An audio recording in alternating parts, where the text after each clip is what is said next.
Hallelujah. നല്ല സമയത്തിന് വേണ്ടി കർത്താവിനെ നന്ദി പറയാം. What a beautiful day to be in the presence of the Lord. Hallelujah.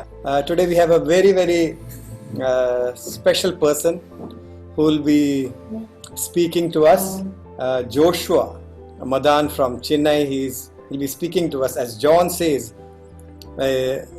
Not gospel according to John, but our beloved John in Tamil Nadu for the body of Christ. He's been such a blessing to the body of Christ. He needs no introduction, and God loves him. God loves his family. His entire life is dedicated for the purposes of the Lord. He's a blessing to the body of Christ. In fact, me and my wife have experienced his hospitality in one of his programs. He's just an amazing man. So I'd like to welcome Joshua in our midst. He'll be speaking to us in a short while. So just let me tell you a few words about Joshua. There is a lot to say about him, but just a few words about Joshua. He is running a leading manpower consultant company in India called Covenant Consultant, where Jesus is his covenant partner. We heard his testimony last time when he was here with us. They have branches across India. He is blessed with a wonderful and a beautiful wife, Suzanne. She had a wonderful testimony. We heard about it, how God delivered her from the clutches of cancer, and she is glorifying the Lord. Among other cancer patients, she runs another missions called ChrisCan for Cancer Survivor Family. And Joshua is also blessed with Joshua and Suzanne are also blessed with two children, Joanna and Judah, the two blessed kids that God had given them. So we welcome you on behalf of Victor's family. We are sure that God has a word for us through you, and may the Lord use you, and we give the rest of the time to Joshua. So shall we all just clap for Joshua and welcome him in our midst, and I'm sure that God will minister to you in a powerful way. Amen. Thank you so much, Pastor Martin and Sister Dania. Thank you very much.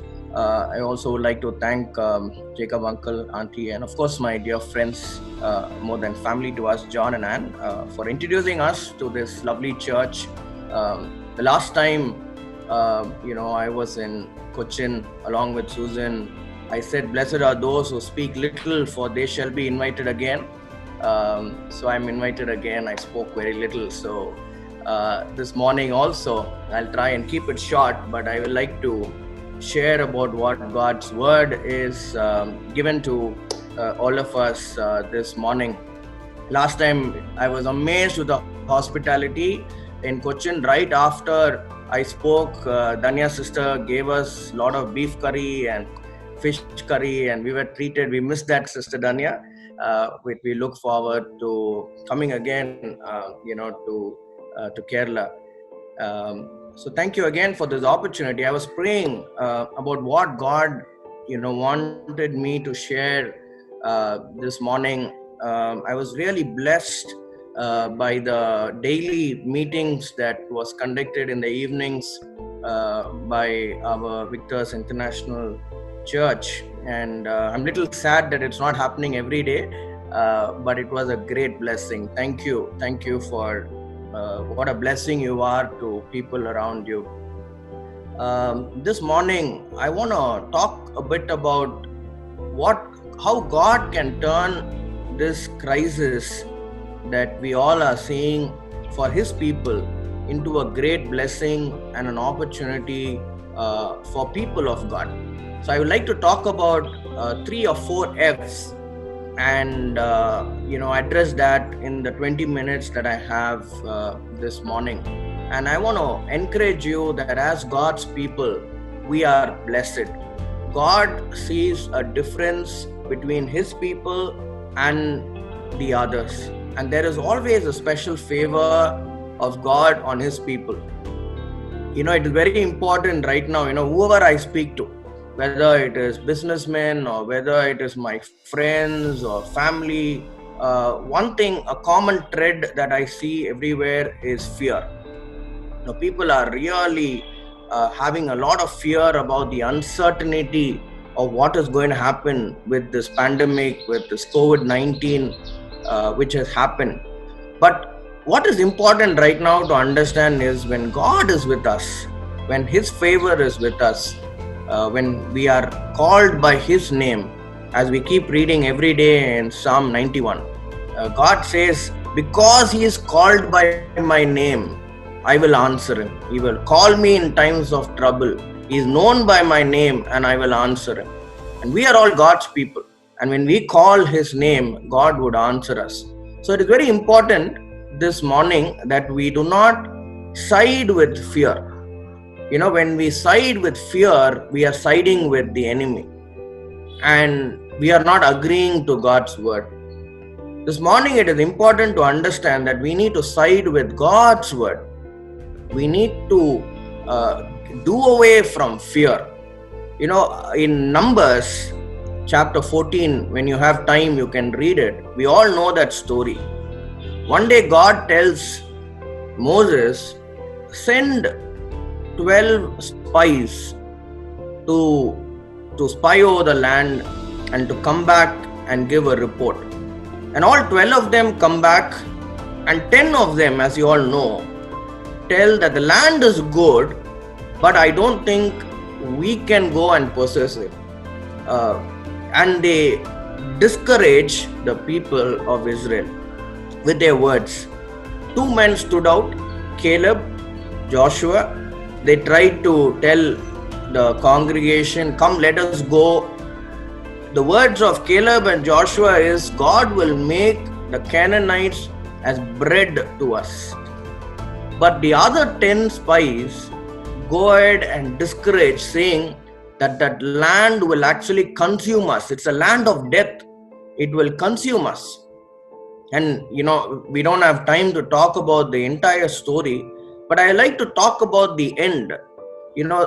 I was very surprised. I didn't realize this till a few weeks before when I was meditating on this scripture, that God actually sends a plague, just like what we are seeing right now, and He kills all the 10 people. The 10 spies were killed by a plague. If you read Numbers chapter 14 and verse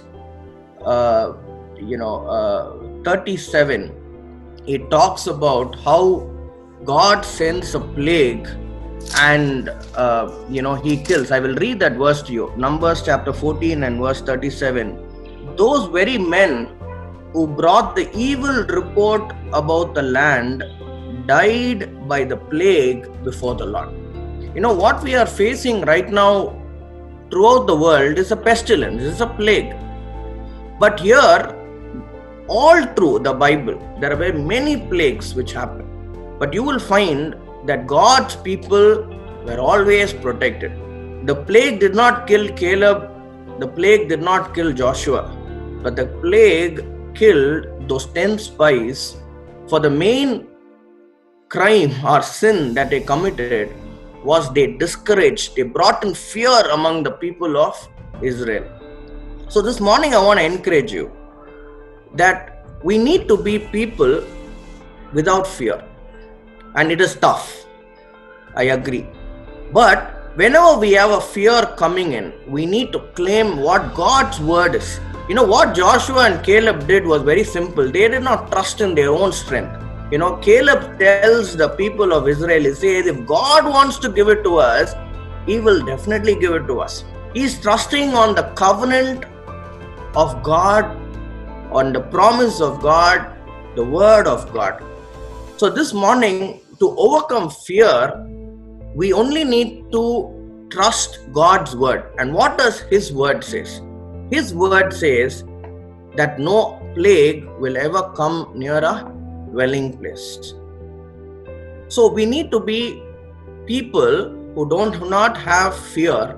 We need to be people who are not discouraged by what is happening around us. We should not discourage the people around us. We should not spread fear. Wherever possible, we need to speak God's word, and we need to encourage people and say people of God will not be affected, because that's what His promise says. His word says that we are covenant people. When the plague was happening in Egypt, there are so many plagues mentioned in the Bible, as I just mentioned. Many plagues, but not once did the plague affect the people of God. When the 10 plagues happened in Egypt, the Israelites were never affected. The Egyptians had plague after plague, but Israelites were not affected by even a single plague. To an extent, when Moses and the people were standing before the Red Sea, and the Egyptian army was chasing behind them, and the people are in fear and saying, Moses, what are you going to do? And there are some people who are discouraging Moses by saying, is there not graves in Egypt that you brought us here? So, it is a favorite line of many people. Are there not graves in Egypt that you brought us here? And you will actually find, if you read Exodus chapter 13 and verse 20, I will read that verse to you. This is a story about how the Egyptian army is chasing the Israelites, and there is Red Sea on one side and there is an Egyptian army on the other side. And in Exodus 13 and verse 20, it says, 21, the Lord went before them by day in a pillar of cloud to lead the way, and by night in a pillar of fire to give them light, so as to be day and night. And it says he did not take away the pillar of cloud by day and the pillar of fire by night from before the people. And I just want to read one more verse, and this verse says that when the Egyptian army came in, that this pillar of cloud actually went and stood before the Israelites. Let me read Exodus chapter 14, and in this verse, in this chapter 14, you will find that the pillar of cloud actually goes and stands between the Egyptians and stands between the Israelites. And what has happened is that one side there is light and the other side there is darkness. If you read Exodus 14, you will find this verse. In 14 and verse 20, you will find, let me read that to you in Exodus chapter 14 and verse 20. It says, so it came between the camp of the Egyptians and the camp of Israel. Thus it was a cloud and darkness to one, and it gave light to the other. I mean, isn't that just an amazing verse? One side there is darkness and the other side there is light. Even today, people of God, I want to encourage you today. When we are God's people, even during this time of pestilence, God will give light to us. It could be darkness to the others, but it will give light to us, because we are covenanted people. We are people of covenant, and God is giving us this huge promise that He will be a light to us. So we should not fear. The second F that I want to talk about is faith in God. Luke chapter 4 verse 25-26, when you have time you can read that. Jesus is actually talking about two instances in the Old Testament. I like what Jesus is saying. These are heroes of faith in the Old Testament whom Jesus himself is mentioning. Jesus is actually, after the 40 days of time of testing in the wilderness, time of fasting and prayer, Jesus is coming down and he does some miracles in Capernaum, then he goes to Galilee, and then he goes to his hometown. And Jesus is looking forward in Nazareth, the place where he grew, that he will be well received. He goes to a synagogue, he reads the scripture, and I like what Jesus reads. I mean, it's beautiful scripture. It says in Luke chapter 4 and verse 18, it says, it is written, the Spirit of the Lord is upon me, because he has anointed me to preach the gospel to the poor. He has sent me to heal the brokenhearted, to proclaim liberty to the captives, recovery of sight to the blind, to set at liberty those who are oppressed, and to proclaim the acceptable year of the Lord.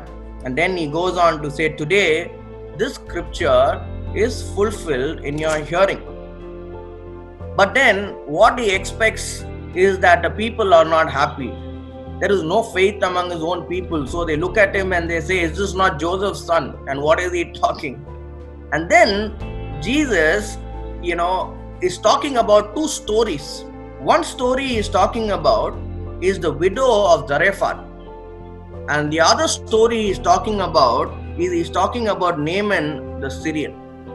And then he says, out of all the widows in Israel, there was only one widow whom Elijah was sent. There were many lepers in Syria, in Israel, but only one Naaman, the Syrian, was cleansed. What is Jesus talking here? And I want to dwell upon these two stories today. Miracles did not happen for all the lepers. Miracles did not happen for all the widows who were there in Israel at that point of time. There were only one widow of Zarephath and one Naaman the Syrian where a miracle happened. And we will find out why that miracle happened and why is Jesus mentioning this in Luke chapter 4. When he himself was rejected by his own people, when they wanted to kill him, actually if you read that chapter 4, it says that they actually took him to a cliff and wanted to throw him down. And Jesus talks about these stories. Let me first go to the first story that Jesus is mentioning, and he is mentioning about the widow of Zarephath. If you go to 1 Kings chapter 17, and if you actually read, starting from verse 8 onwards, it talks about how the widow of Zarephath is, suffering, is going through a massive famine. So the situation there is for 3.5 years, there is no rain, there is a drought, there is famine, and the economy is collapsing, and it is so bad that people are eating each other. Such a bad situation. And Elijah, the Lord tells Elijah in verse 8 and 9, go to Zarephath, I have commanded a widow to provide for you. I just love what God says, How could you command a widow to provide for you? The widow is wanting to commit suicide. She does not have a husband. She's got the only son. She is not economically doing well. And she has made up her mind to commit suicide. And God is saying to Elijah, I have commanded this widow to feed for you. If I was Elijah, I would be thinking, God, don't joke. This is not a time to joke. This is a serious situation. This is a situation where people are dying and you're joking. But I want to tell you, people of God, God will provide for each one of us in our most unlikely source. Isn't that amazing of our God? Because our source is God. We might look at different people. We might look at different situations. We might think our help will come from this person, this situation, that situation. But I want to tell you, our help will only come from God, and we can't decide what is our source.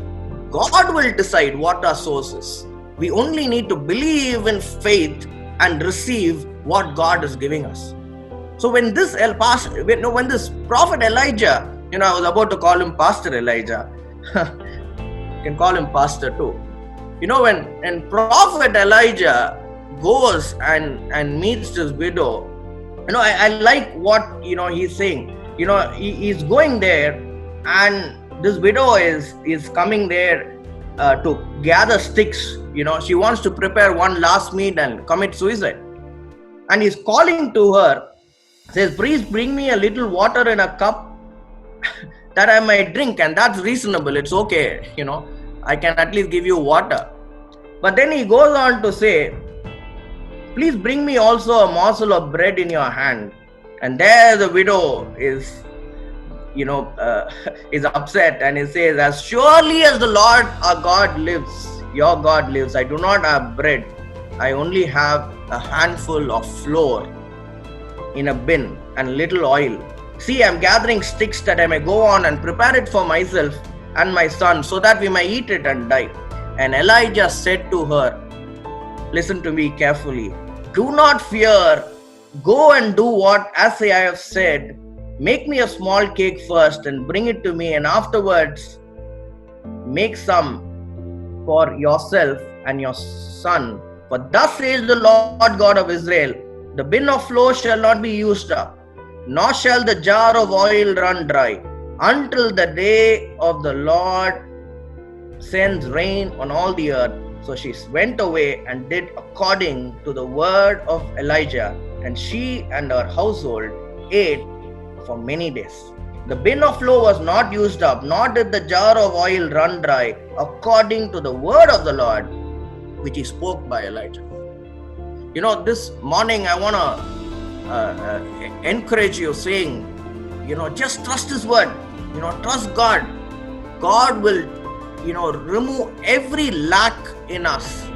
But the important point here is Elijah is asking her, what is that you have in your hand? Sometimes we don't give any regard to what is currently with us. What is in your hand? And the widow says, I just have some flour, some oil. And Elijah says, that's more than enough. God will bless what is in your hand right now. And God blesses it, and there becomes a miracle. So I want to again encourage you, ask you a question. What is that in your hand right now that you are despising it, which is God has given you? Many of us, God has blessed us with many talents. God has blessed us with many things, but we disregard it. We think it's very small oil, small flour. What can God do to use what I currently have in this situation? But then when God takes it and when God blesses it, God is going to use that small little thing in your hand and He's going to bless it. The story doesn't end here. The story ends with another miracle that the same widow and her son experienced. If you actually read from verse 17, we don't have time, to verse 24, the word of God says, one day the son suddenly died. There is a health situation. Earlier there was an economic situation. There was a finance lack. And suddenly there is a health lack. Where the widow's son passes away, he dies suddenly. And then Elijah in verse 23 says, took the child to the upper room, prayed over him, and makes him come back to life. And then the women of God says to Elijah, now by this I know that you're a man of God, and that the word of the Lord in your mouth is the truth. So, this is one story where you see two miracles. The same person, economic miracle and health miracle. I do not know how many of us here in our church today are worried about both. Worried about economy, worried about health. And God is encouraging us by saying, hey, I am in control of both, and I am the miracle working God. And I am going to give you both health and your finance, because I am your source. Hallelujah. Amen. The other story with Jesus, I'm going to rush fast since we don't have much time. The other story which Jesus is talking about is the story about Naaman. And this is a person who is not an Israelite. And God does a miracle for a non-Israelite, and he goes to Elisha, and God does this huge miracle to Naaman, and God gives that health situation. And I want to take one more verse today. I'm running fast due to lack of time here. I want to talk about another prophet Elisha. If you go to 2 Kings chapter 4, and if you read that, it's another situation where there is another widow, and this is another interesting story about a widow who was actually doing God's work. Her husband was a prophet, and her husband suddenly dies, leaving behind a lot of debt. There's a lot of loans, and the guy who gave the loans is coming to take away the two sons as slaves. Imagine, you're a widow, you don't have money, and your two sons are going to be taken as slaves. And there comes Prophet Elisha. And Prophet Elisha is asking this beautiful question in 2 Kings chapter 4 and verse 2. He says, tell me what you have in your house. I like that. This is a situation where there is nothing in the house. Very similar to what Elijah said, what is in your hand? What do you have? And here Elisha is asking the same, what do you have in your house? And he said, I have nothing but a jar of oil. Go borrow vessels, Prophet Elisha says. Take as many vessels as possible, empty vessels. Do not gather just a few. And when you come in, shut your door and your sons and pour into the vessels and set aside the full ones. In Jewish culture, when you're supposed to help the widows, and when the sons, the Bible says the sons went out and got many vessels, and all empty vessels. So people were glad to give that widow empty vessels, and that empty vessels turned into full of oil because God blessed him. And probably she ended up as one of the greatest oil moguls, and she started selling oil, and she became a very prosperous lady. I want to tell you, there's another thought I had as I was speaking today, that God will use us as vessels. Our body, our mind, our words, our vessels. We might be sitting here and saying, God, we are empty vessels. When the neighbors gave and these guys borrowed, they were all empty vessels, absolutely empty vessels. But God filled that empty vessels full of oil. And the word says, the widow is asking, is there any more vessels? And the sons are saying, we don't have any more vessels. God can turn us, if you're sitting here and saying, I'm an empty vessel,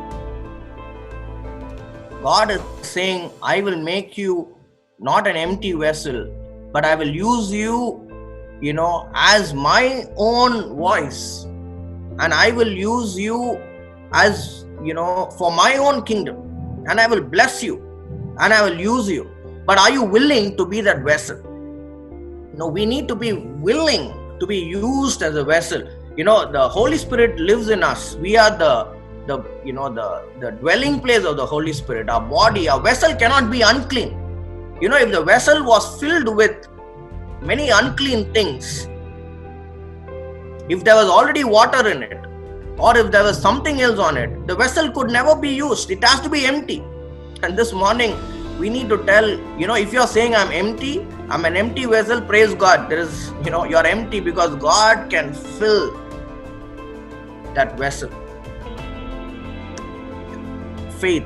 Are you willing to be used by God this morning? Are you willing to say that prayer saying, God, Jesus himself spoke about these miracles, and I want to be used. I want to have that faith that you will bless me, that you, even though the whole world will see darkness, I will have light because you are blessing me. My third F that I want to talk about is faithfulness. In times like this, we have to be faithful to him. I like what God talked about Moses. One day Moses, his sister Miriam, brother Aaron, they were all there. And the Bible says Moses went and married an Ethiopian woman. And Aaron and Miriam, that is Moses' sister, talked bad about Moses. And they told everybody, they just backbited about Moses. we got to be very careful about backbiting about people of God. We got, one of the decisions that I made in my life many years ago. I will not talk bad about a man of God. Whatever he does, I do not know. Let him answer in God's eyes. But I will not talk bad about him. I will not bring down his reputation because he is anointed by God. David never killed Saul because David knew that Saul was an anointed man. And that was considered a blessing for David. And here, Miriam talks bad, and if you take your, the Bible, if you turn to Numbers chapter 12 again, and if you read that, God actually called Miriam and Aaron and Moses for a discussion. And, God looks at Miriam and, says something like this. He says, are you not afraid to talk bad about my servant Moses? He says, here in my words, if there is a prophet among you, I, Lord, myself will speak to him in a vision. I'll speak to him in a dream. Not so with my servant Moses, because he is faithful in all my house. I just love that line. How beautiful will it be if God looks at each one of us here and says, he is faithful in all my house. I speak with him face to face, even plainly, and not in the dark sayings. He sees the form of God. And then listen to what God says. Why then were you not afraid to speak against my servant Moses? And the anger of the Lord was aroused. I want to tell you, Miriam was also a believer. No one here can say Miriam was not a believer.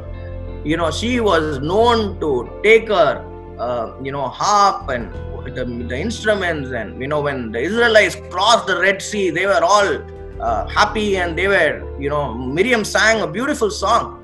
Aaron was, the priest. But when they spoke against Moses, God got angry because God looks at Moses and says, he is faithful. He is zealous for me. I love this verse. How many of us here can say, God will look at me and say, I'm faithful? We were talking about not having fear. We're talking about faith. But I'm talking about a different angle now, which I'm talking about faithfulness. Faithfulness in everything that God had given us. Can God look at us and say, he is faithful in his money, he is faithful in his calling, he is faithful in his purpose, he is faithful in every area that I have given him? And God comes and fights for us. He argues for us. Here, the story is like Moses is praying for Miriam and saying, God, please, don't do anything to Miriam. But God says 7 days she has to be outside the camp. And that was the last time we heard about Miriam. The next time the Bible talks about Miriam is that, it says Miriam died. Because of two reasons. One is she spoke against men of God. But more importantly, this morning I want to talk about how we as people, when we are faithful to God, Lord himself fights for us. He fights for our reputation. Isn't that amazing? God fights for our reputation. There could be some in this group here who feel your reputation is spoiled. I do not know. I'm led by the Lord to say this. There could be a few here who are saying, God, this person spoiled my reputation. I did not do that, but he spoiled my reputation. He spoke bad about me. I want to tell you, I want to encourage you this morning, saying God will fight for you. He will fight for your reputation if you are faithful to him. There is another incident. I really don't have time. I don't want to take advantage. But when you read Numbers chapter 25, this is a story about Balak and Balaam. We all know that story. The Israelites are there. The Moabite king Balak wants to curse Israelite, and so he calls for Balaam to come and curse, and to cut the long story short, there's a donkey which he travels. God says don't go, and ultimately he goes and he blesses Israel and not curses Israel. And the Bible later says, if you have time, you just read from Numbers 25 onwards, you just keep reading it. It says that Balaam told the king of Balak, hey, listen, you cannot win by doing all this. The Israelites are blessed people. Do some sorcery, do some schemes. And so what these Moabites do is, they try to trick the Israelites by sending a spirit of adultery in them. They send some Moabite women into the Israelites, and the Israelites start sinning, and God is angry, and God sends a plague, again another plague. 24,000 Israelites are killed by the spirit of adultery. The Moabites could never win the Israelites because they were under the covenant. But the moment sin came in, God sent that plague, killed 24,000 Israelites. And this morning I want to just say this verse. I love this verse. In Numbers chapter 25, when you read, when this adultery is happening, there is a guy called Phinehas. Phinehas is the son of Eleazar, grandson of Aaron. The Bible says in verse 11, Phinehas, the son of Eleazar, Numbers 25 verse 11, he says, turn back the wrath of God, because he just goes, takes a spear, and he kills that man and woman who was sinning before the altar of God. And God is looking at Phinehas and he's saying, Phinehas, you are zealous for me with your zeal. So I did not consume the children of Israel because of you. So therefore he gives a covenant to Phinehas. He says to Phinehas, Phinehas, I will give you a covenant of peace. And it shall be to you and your descendants after you a covenant of everlasting priesthood, because you are zealous for me.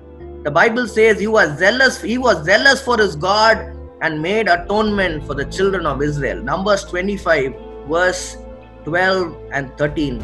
I will give to him a covenant of peace, and it shall be to him and his descendants after him a covenant of everlasting priesthood, because he was zealous for me. What a great promise. Phinehas was faithful. He was zealous. When people were dying and when people were sinning, Phinehas goes and he makes an atonement. And God says, because you did that, I will give you a covenant of peace, and more importantly, an everlasting covenant of priesthood. How beautiful will it be? I was just telling Susan the other day, what a great covenant when God looks at us and says, for generations together, you will serve me. Isn't that the greatest gift you will ever want from God? And God says, for generations together, you will be called by my name and you will be serving me. Are we faithful? I want to ask you this question. Are we faithful to God? And the last F I'll quickly run through, the favor of God. The Bible says Jesus grew in wisdom, in stature, in favor of God and man. Genesis 39:23 says, the Lord was with Joseph and he prospered in everything that he did. The Lord was with David and he prospered in everything that he did. The favor, the Lord was with. Can we put our name? I know our audios are muted, but can we just look at all of us? Can you just put our names and just say to ourselves, the Lord was with Rahul and he prospered. The Lord was with Martin, he prospered. The Lord was with John, he prospered. The Lord was with Sonu, he prospered. Can we say that? If all of us can just put our names and just say this, the Lord was with Joshua and he prospered. Can we say that?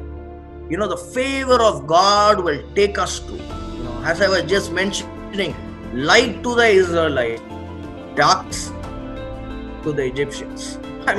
This coronavirus, this pandemic might be darkness to people who do not know His name. But for people of God, it is going to be light. So let us not fear.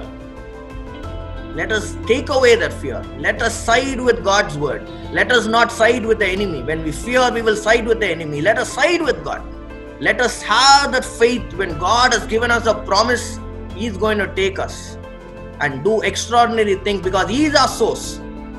Let us be faithful to Him so that the Lord will say, He is faithful to me. He is zealous for me. And let us say, the Lord's favor is with me.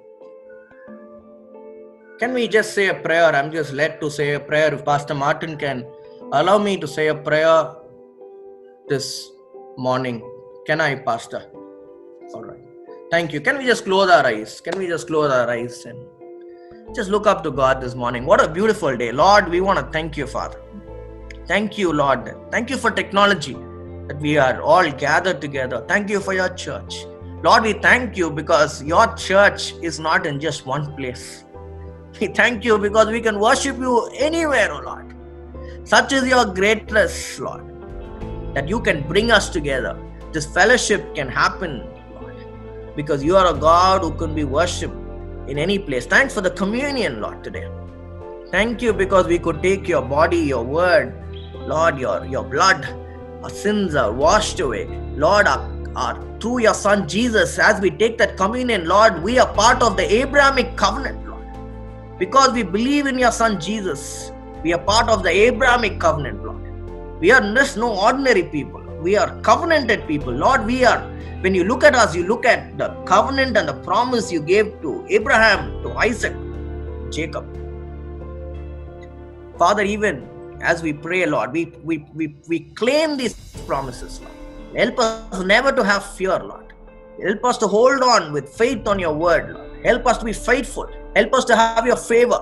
Amen. Lord, we are your people. We are your people, Lord. Amen. Lord, we are people who are covenanted. Let there be a difference, Lord, between your people, Lord, and the Egyptians, oh Father. Yes, Lord. Hallelujah. Amen. Every way, Lord. Lord, people will be astonished looking at us and saying, how are people peaceful, Lord?